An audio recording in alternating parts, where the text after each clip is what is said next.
নমস্কার বন্ধুরা, কেমন আছেন আপনারা? আশা করি খুব ভালো আছেন। আমিও ভালো আছি। এই ব্যস্ততার জীবনে নিজের যদি কোনো কিছু প্রয়োজন হয় বা কিছু মন করে, সেটা করতে গেলে যেন মনে হয় আলাদা করে একটা সময় বার করা চাই। না এমন কিছুই না। আজকে একটু মন করছিল একটু ফ্রেশ সবজি দিয়ে একটু পকোড়ি ভাজিয়ে একটু মুড়ি আর পকোড়ি খাওয়া যায় ঠিক জমে। তো চলুন যাই একটুখানি পকোড়ি বানাই। গেছিলাম বাজারে। সেরকম খুব একটা ভালো সবজি পেলাম না। যেটুকু টাটকা পেলাম সেটুকুই নিয়ে এলাম। সেটুকু দিয়ে একটুখানি পকোড়ি ভাজি। ছেলে তো খাবে না, একা আমি।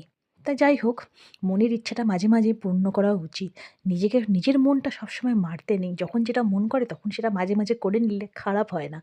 আর ডায়েট বলে কোনো কিছু হয় না। খাওয়ার যে সম্পর্কটা তো পেটের সাথে মনের। যাই হোক, আজকে এটা খেয়ে একটু মনটাকে শান্তি করি।